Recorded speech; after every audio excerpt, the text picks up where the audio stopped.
of rain. All year long, 2 periods of rain, early rain and latter rain. Amen? Amen. Now, the early or the former rain, they come around autumn. They begin in the late part of October or the beginning of November, and they rain heavily for 2 months. Then after that, the heavy rains or the winter rains, they come from the middle of December to March. Amen? And as the latter rains are over with, then comes spring. Then comes spring. Amen? Amen. And when that latter rain comes, the significant thing is that between the early rain and the latter rain, that's when they plant their fields. Amen? So they plant their fields, and then when that latter rain comes, boy, all of a sudden, everything just starts to burst forth. Yes. Amen? It just bursts forth. New life comes. And that's when, in that area, the hills of Judea would just start to green up. And the shepherds would come and they would bring their sheep, and the sheep would start just feeding up the hill as it starts to green up. Amen? Amen. And that would also goes into the fact that this becomes lambing season. Because all the grains are now starting to grow, all the grasses are coming forth, and it's a real cause for celebration. The latter rains are over, and spring is here. Amen? Amen. Everybody's happy. Everybody's happy. Once again, that Song of Songs 2:12. The flowers appear on the earth, the time of the singing of birds is come, and the voice of the turtle dove is heard. Amen? Amen. From the early rain to the latter rain, that's what you get, and there's no other rain in Palestine. So if that latter rain don't come, you're in trouble. Yes. Amen? Amen. So when the latter rains come, you have time for rejoicing. So, as we mentioned, and we've preached before, and we've talked about before, that the springtime was a special time for these sheep. It was a special time for these lambs. Amen? And the shepherds are able to bring their sheep into that area because they are nomadic. They move around, following the grasses, following water. Amen?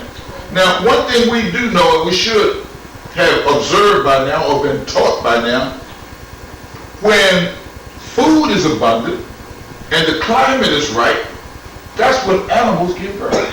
Amen.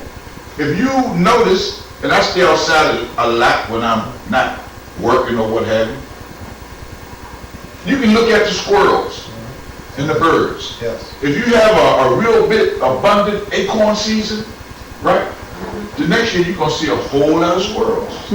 If you have a poor season for acorns or what have you, you're not going to see many.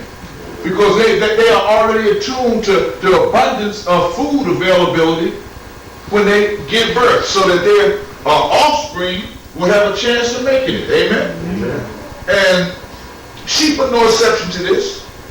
So if we keep that in mind, what we're just talking about, the latter rain and the greening of the grasses and the availability of food and the temperatures, it should bring us to mind that that has something to do with the shepherds being out at night watching over their flocks.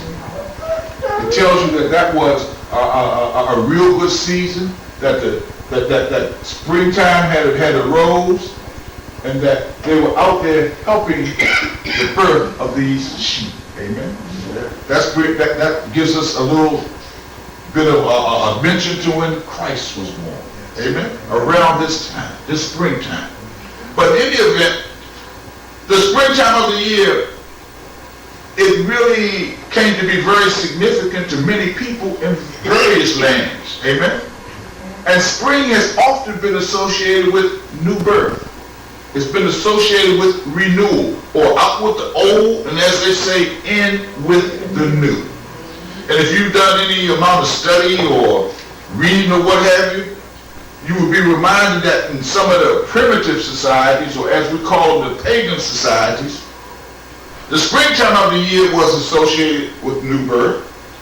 And this new birth could be witnessed not only in the plants. Amen. You look around and you see the flowers blooming and breaking up through the ground. You can see it among the animals.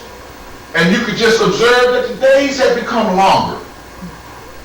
You know, they're not short as they were in the wintertime. Something appeared to be happening. Even the heavens appeared to be different. I mean, you could just see the planets and the stars in different positions, and that impacted these people. And when things impact people, their curiosity is raised to that level.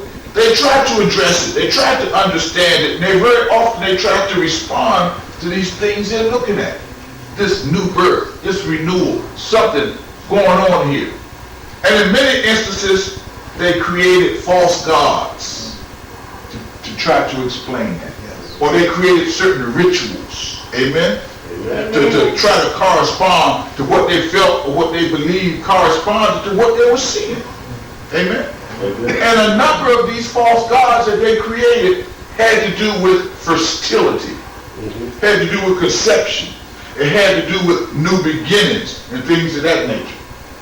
And some of us, we deal with it, and we might not call it a false god, but we buy into the whole concept. Has anyone ever tried to give any thought to how a bunny, a rabbit, became associated with Easter? A bunny or a rabbit and Easter. What's the relationship? What's the relationship? What is a rabbit known for? Huh? Fertility. A rabbit is known to produce many, many children, many, many babies. Amen? Amen. And what somebody did was, that's how the rabbit got involved with Easter. That's why when you out there with doing all those things and coloring eggs, what does an egg have to do with Easter? What's an egg? Conception. Conception. So all those type of rituals get associated with stuff, and we be dyeing the eggs and hiding the eggs and biting off the head of the rabbits and whatever. Not ever associating it. And I'm not standing here to tell you you are engaged in some type of false religion or what have you. Just trying to put some light on how things become associated with other things. Amen? Amen. Jesus, the birth of Jesus Christ, the resurrection of Jesus Christ has nothing to do with the rabbit or the egg. Amen? Amen. But that's the way those things can be put together. These false gods, these rituals, fertility, conception, new beginnings, and etc.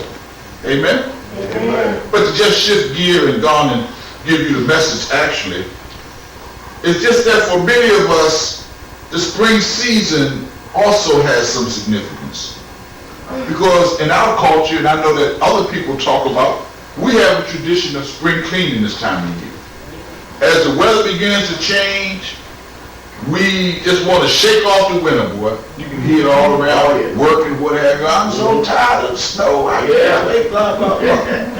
Just want to go to a different place. We really want to get prepared for the warmer temperatures. We want to start spending more time outdoors and so forth. Amen? Amen. And I don't know about some of us, and I've never lived there except for sporadically over the summer, and would visit the country in the different times of the year.